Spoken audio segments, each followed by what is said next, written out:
Monday, February 10th, as we get to, did that, there too. Second race? Yes. You didn't change the... I know I put that on that, the thing about the name. That's okay, I won't count that against you. Nicely done. I'll have to change it here in just a moment. How exciting. So now, we've gone through what happened to the first race of humans that existed. They died in the Big War. Died during the Big War. So once the war is over, who is the new king of all the gods? Zeus. Once he's now in control, he becomes the king of all the gods, and he knows he wants to create a new race of humans also, because he enjoys the idea of going around and stomping on them. He's like, I want to have people too. And so he decides that he's going to have a new race of humans created. But he can't have the person who did it the first time do it. Who did it the first time? Prometheus. Because Prometheus is busy helping him set up this new government, getting everything set up and working. He's using Prometheus for his brain. And Prometheus is like, I can do it, but I'm not going to do these other jobs. And Zeus is like, no, I need you setting up the government, stuff like that. And so Zeus decides he's going to use the next best thing. If you can't have Prometheus, who's the next best option? His brother. So who is he going to use? Epimetheus. So Zeus goes to Epimetheus. He's like, hey, I'm going to need a new race of people created. Can you help me out? He's like, you're Prometheus' brother. You've got to be pretty good at this. Epimetheus is like, yeah. And so Zeus decides to have Epimetheus create the next race. So what he does is he goes to Epimetheus, and this time we're not doing it quite the same way. Because not only were humans destroyed during the war, everything was destroyed. All of the animals, all of the creatures, everywhere. So Zeus tells Epimetheus, you're going to have to recreate not just people, but all the things that are out there. And Epimetheus is like, whoa. And he's like, it's a big job. So what he does is he gives him this giant block of magic clay. Then he opens up like this tackle box. And in there are all these little compartments. And each compartment has a special ability. Like eyeballs that can see in the dark, sharp claws, teeth, incredible hearing, stuff like that. And he goes, what I'm going to have you do is you're going to put these things together, and you're going to create all the animals that exist. All you have to do is you take the clay, add little things into it, say some magic words, throw them down on Earth. They're going to become animals and creatures. So I want you to go ahead and make all the animals, and then make sure you make humans. Can you handle that? Epimetheus is like, yes, I can. Epimetheus, really nervous about messing this up, so Epimetheus decides to make his one good choice. He figures before he makes humans, because that's the one that Zeus is all stressed about, he's going to make all the other animals first to get some practice in. And then once he's good at making things, then he's going to do humans.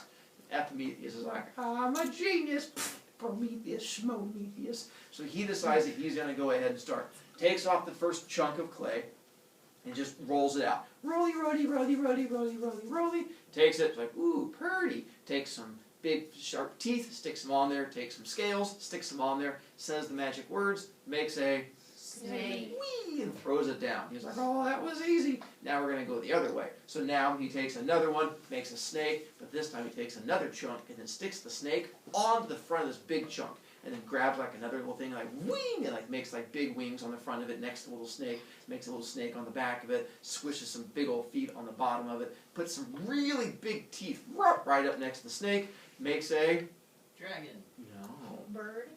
Oh, it's got big flappy wings in the front of it, and it's got two big teeth that come out, and a snake coming off the front, and it's really big with stumpy little legs. Elephant. And so then... Ears. Right. Oh no! Abstract. Wait, they want elephants. Could it be in He's making the animals in the world. Yeah, but how did Greece know about elephant? This magical thing called boats. Well, okay. And so then he makes an elephant, and he throws it at the kid right there. And he makes an elephant, tosses it down there, and starts going through there and making all of these different animals. Goes through and takes like another one, some clay, and grabs them like leg, leg, leg, leg, head, and then makes a giraffe. So done, toss. And it starts going through all of these things, gets excited, keeps pulling out all of these different things and sticking them on there, and makes all the horses and the cows and the foxes and having a good time, clapping and things like that. Starts getting down towards the end of the box. There's like just little scraps left. He's been having a good time. Takes like a chunk out and he digs around and he's like, oh, what should I put on there? He's like, ooh, we got some flappy little duck feet. Let's put 4 of those on there. Ooh, look at that flappy little beaver tail. We'll stick that on there. And a weird little duck mouth. And we'll stick that on there. And it makes a... He's like, that's kind of ugly. We'll hide that in Australia. And he sticks that down. And so he ends up going through all of these creatures until the box is pretty much empty. He's like, woohoo, I'm a Jeep. Then he realizes he forgot something.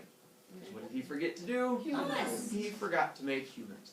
He was like, oh snap! He got so excited about making all the other things, he forgot to make the humans. He's like, ah, ah. So he takes a little chunk, squishes out a human real quick, and he's like, all right, let's give the humans some fur so it's not cold in the wintertime. And that's it. But there's no fur left. You're like, ah, ooh. There's like a little scrap on the ground. He's like, we'll just put that on top of the head. Try to stretch it. There it goes. It just leaves like a little scrap on top of the head. He's like, let's give it claws so it can defend itself. But then there's like nothing left in the little claw thing.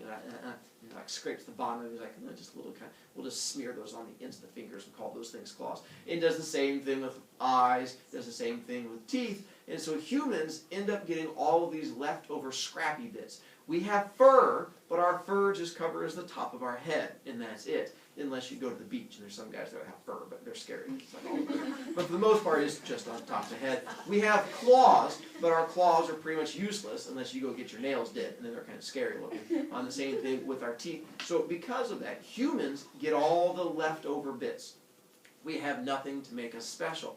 The reason why the Greeks explain that humans have horrible fur, teeth, eyes, nails, stuff like that we can't see in the dark is because we were created by Epimetheus, the dumbest of the gods. And that's how the Greeks explain the fact that humans have no special abilities is because we were created by Epimetheus when he ran out of everything. And we were like, oh, I am a fail. So now we have humans. Once humans are in existence, Zeus decides to set up a sacrifice agreement with them. Because he tells the humans, if you sacrifice to us, we will give you special favors. Your way of saying, hey, will you do something for us? You'll sacrifice things to us, and then that way we'll be able to hook you up and become sort of a, not a parasitic, the things, they go both ways. Thank you. Symbiotic relationship, where the gods help us and we help them, because sacrifices help the gods. And the reason the sacrifices help the gods is it lets the gods know who the most popular one was. Greek mythology was very similar to high school, in the fact that everyone was always trying to be popular and see who the most popular one was. And the voting method for this was the use of sacrifices. Whoever got the most sacrifices became the most popular of all the gods. So that was why people sacrificed the gods, and why it was thought the gods would come down and help us, is because if we sacrificed to them, they would become popular and they'd get to brag to all their friends, and that was really important to them. Lamb. Can we make sacrifices in high school? Knock yourself out. That's what you said. Yeah, take a small animal sacrifice in the hallway. Let me know how that goes. So at this point, Zeus comes down and calls together a whole bunch of these human leaders. And he's like, all right, here's what's going to happen. We're going to set up sacrifices to help you guys out. The human's like, yay, sacrifices. What do? Do we take Bob and just stab him? Like, no, we don't stab Bob. He's like, you're not going to sacrifice people. You're going to sacrifice an animal. Anytime that you kill something, you're going to sacrifice that animal to the gods. Anytime that you want something from the gods, you sacrifice an animal to make it happen. The human's like, okay, well, what's involved? So Zeus calls this group of humans up to a cave and goes, here's what we're going to do. We're going to make an agreement. Zeus picks up a cow. He squeezes it and puts the cow down. Says, here's what you're going to do. Separate this cow into 2 piles. What's going to happen is then when I come back, I'm going to choose which pile you get to keep and which pile I get to keep. So then anytime you sacrifice, you'll keep a pile and I'll keep a pile. To make it fair, humans, you make the piles, and then I'll get to choose who gets which pile. I don't know if you guys have brothers and sisters, but I know when I was, the parents that do with a chocolate bar and like that, the candy bar, they'll give one of you the candy bar and they'll say, you split it, but the other kid gets to choose it. That way the older one can't like break it in half. They're like, I get this chunk, and you get this chunk, and they're equal, because I said so. And so it's the same idea. So Zeus is like, to make it fair, you make the piles, and then I'll pick who gets which pile. So the human's like, alright, sounds like a good deal. So Zeus leaves them in there with the knife, and they begin the sacrificing of the cow, and they stab it, pull it into its different parts, because the cow separates itself into different sections. On the outside of the cow is the skin, the fur. And so they pull off the cow fur, and rip it off, and they throw it to the side. That makes one pile. After the fur, what comes next? The intestine. No. The muscle. The meaty part. They take off all the meat, and they throw that down. After the meat is left with? Bone. Before the bones. Connective tissue. That's where the intestines and the nasty stuff comes. And they make a big pile of nasty intestine stuff, splurt, and then after you pull it off the skin, the meat, and the nasty stuff, all that's left is bones. They make a pile there. So the humans have to figure out which piles go to the gods and which piles are going to go to them. And so they're looking at all 4 piles, like which one should we take, which one should the gods get? And they're trying to figure it out. Well, the humans were created by who? So they're Epimetheus. So they're not real smart with all this. So they're looking around trying to figure out which ones they want. And the first thing they do is they pick up the bones, and they're like, ooh, a cow femur, which looks like a baseball bat, and they walk over to their friend like, look at this thing. Thwack, and they're like, ah, and they're like, oh, that was hilarious. And they start hitting each other in the head with the big cow bones. Like, well, obviously we're going to keep the cow bones so we can hit each other in the head, and all kinds of fun games can come from this. So the bones definitely go to humans. Now they're down to, what do you want, the skin, do you want the meat, or do you want the guts? Well, the problem is, the guts is where all the fat is. I don't know if you guys have played with animal fat much. Probably not too much. But animal fat is full of oils. You guys ever seen oil on the street when sunlight hits it? It makes a rainbow. Human fat and animal fat is the same way. If you guys are ever helping in the kitchen when they make steak or chicken and they have fat on there, sunlight hits it, or the light, it makes rainbows on it. It gets all glistening and rainbowy, and it looks like basically rainbow goo on there. It doesn't taste like rainbow goo, it tastes like but it looks like rainbow goo. The humans see this big pile of cow fat and they get all excited, like, rainbow goo! They're like, oh, obviously we're going to take the bones and the rainbow goo because that stuff is awesome. Well, the problem is, Prometheus, off doing Prometheus things, hears this stuff going on. And he's like, oh man, really? And realizes that the humans are getting ready to make a poor choice. He looks in the future and he sees them being stupid. And he's like, oh, I gotta go save them. So Prometheus sneaks away from whatever he's doing and finds the cave and sneaks in. Comes into the cave where the humans are doing all this. He's like, hey, humans, what are you doing? They're like, we're making sacrifices. He goes, and which piles are you taking? They're like, the whack-em sticks and obviously the big pile of rainbow goo. Duh. Zeus goes, Prometheus goes, no, that's not what you want. They go, why? He goes, listen, it's going to get cold out eventually. When it gets cold, what are you going to use to keep yourselves warm?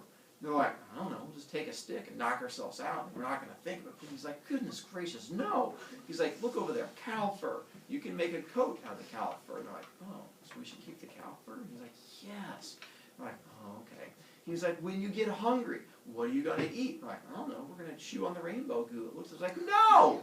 Like, over there, big pile of meat. You can eat the meat. They're like, oh, yeah, no, that would work too.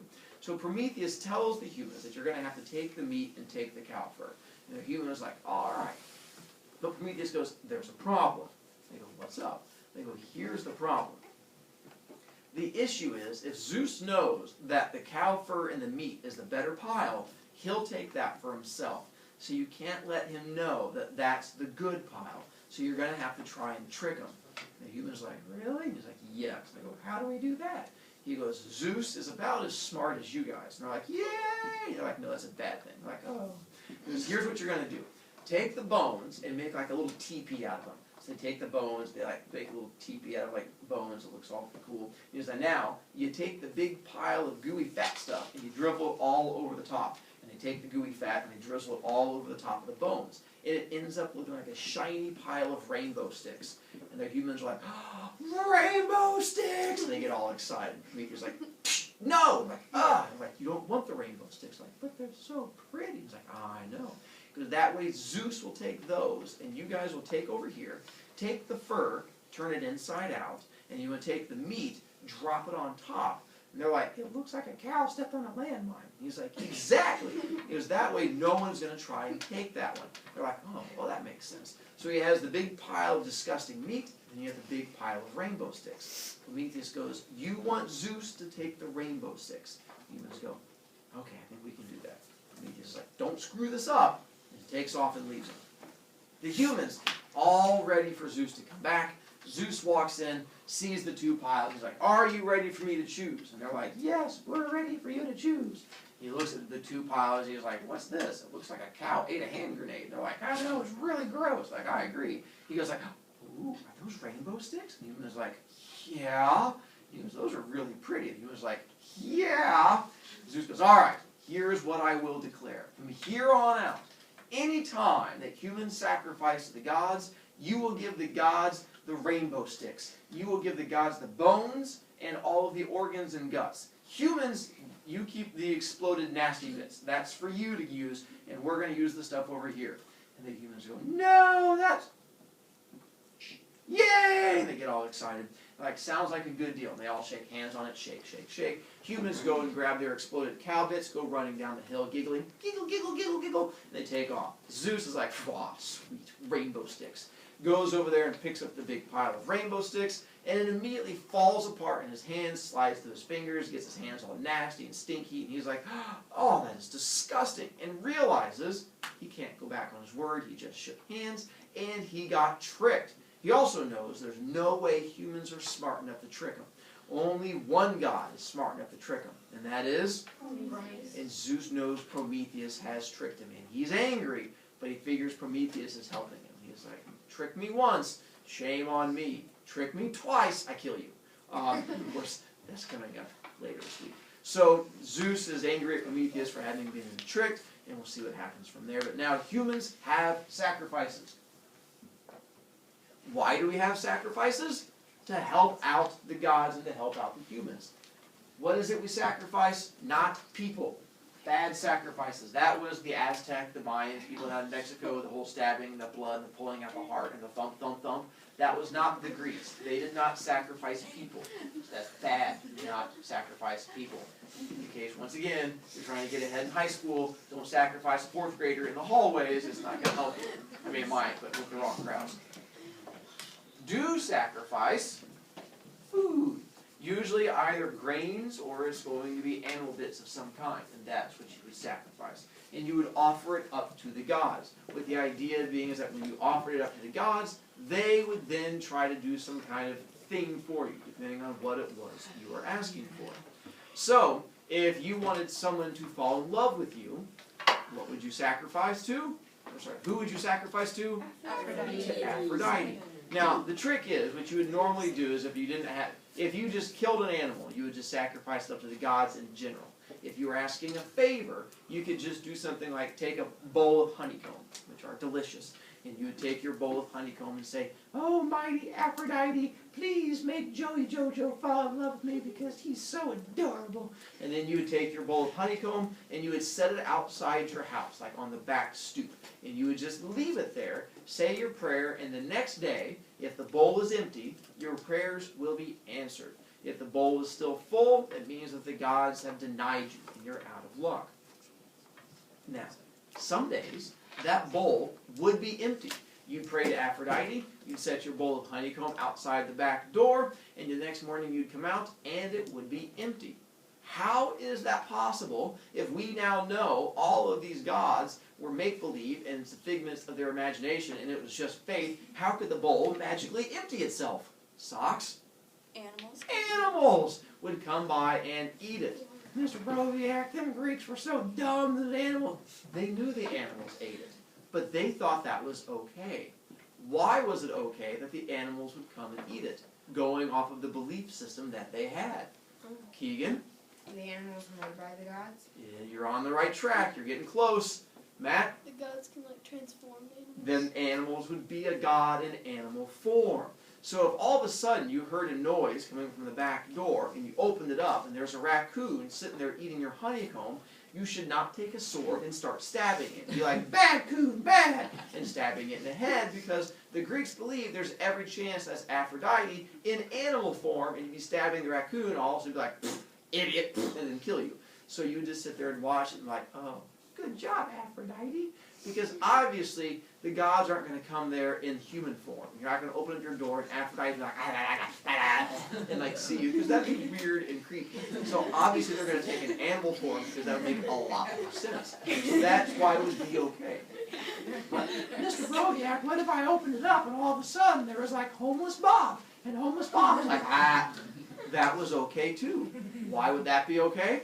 Because we're Almost Bob is an animal. Could be that, just like they agree that homeless Bob's form is an animal, and every chance Aphrodite would take the form of homeless Bob just to see what you would do. And if you're like, homeless Bob, and you stabbed him, homeless Bob would be like, duh, Aphrodite. You'd be like, oh, sorry, homeless Bob. And so because of that, you could, that was how the Greeks explained it, so it made sense to them no matter what.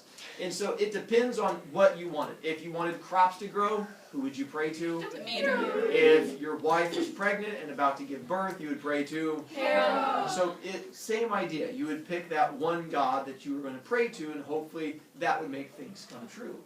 Now, with all of this, anytime that you made a sacrifice, you would sacrifice to whoever you wanted, plus to the king of the gods, as a sign of respect. So if you were going off to war, you would pray to Aries. and Zeus. Zeus. If you were getting ready to run a race and you wanted to win, you would pray to Hermes. and if you were going to throw a rockin' party and you wanted everyone to come, you'd pray to Dionysus. both, I guess Apollo or Dionysus, and Zeus. So because of that, sacrifices was this way of sort of keeping track of the popularity of the gods. So the question comes up, who was the most popular god? Zeus. Why? Because he always got sacrifices as the king of the gods. That way he maintained, I'm the king because I'm the most popular. Of course, people are like, well, you're only the most popular because you're king. And he's like, whatever. So because of that, it was a never-ending cycle, and he stayed the most popular of the gods. The second most popular god after Zeus, Hera. it rotated. It depended on what it was. If we were having a drought, then the most popular god would become nicely done. Well, not Poseidon. He would rain salt water. Demeter, because that would help your crops grow. If it was getting up close to February 14th, the most popular god becomes Apollo or Aphrodite, and if you're a dude or a so it would rotate depending on what was going on in the world. As it got closer to June and the beginning of summertime and marriage season, it would become Hera. so it would rotate. So Zeus was always the most popular, and then after him, it would sort of depend from one to the next. Gabby? What if somebody didn't pray to Zeus? If someone like just prayed to just Hera and not Zeus, the fear was that he would then show up and just slap you around. Like all of a sudden your door would open up and be like, hey, did you not pray to me? Like, are you Zeus? He'd slap you around or something How like did they that. come up with that? What do you They're very special. Yes, he would just smite you from a distance, and all of a sudden you'd stub your toe and cry. It'd be awful. So at this point, real quick, I think I've answered all the questions except one on there I skipped, which was 31, the god of promises and sworn oaths. Yes, I do one. That one was way back during the war when Zeus is overthrowing his father. Who's his father? Kronos. During that whole thing, there was one god who ended up staying with him and swearing her allegiance to him no matter what. She was this great warrior of the Greek Titans. And at the end of it, he ended up giving her anything she wanted. He said, because of that, I will, because you swore your loyalty to me and would not switch sides and go back to Kronos, and you stayed with me, I will make you the god of sworn oaths. On top of that, of making you the god of sworn oaths, I will let you have any wish that you want. Her wish was to become a river. So the god of sworn oaths is? Styx. And that's Styx. And the reason she's the god of sworn oaths is because it was believed if any Greek god were to use her name in a promise, they could not break it. If you swore on the river Styx and broke your promise, and you were a human, you would die. It was thought that he would come down and kill you in some way. It was that legally binding. If you were a Titan, he wouldn't kill you. He'd do the next worst things, which was make you become a human for like 10 years. There's like some set period of time that you had to live as a human, could not go up to Mount Olympus and stuff like that. So the Greeks and the Titans and the Greek mythology takes swearing on the river Styx very seriously. If you use her name in any kind of a swear, it means you cannot break that promise. Any other questions I've missed up through, I think that takes us up to like 47?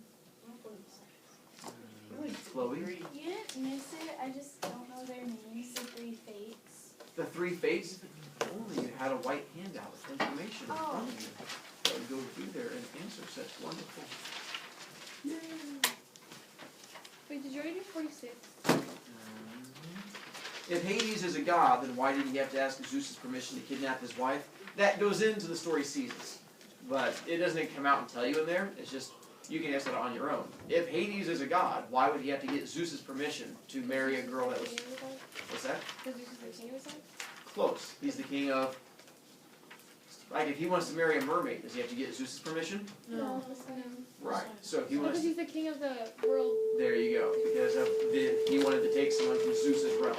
Just like if it was a dead chick, he wouldn't have to get anyone's permission. Even if it was a dead titan, he'd have his own. Tomorrow, we'll talk about dead chicks.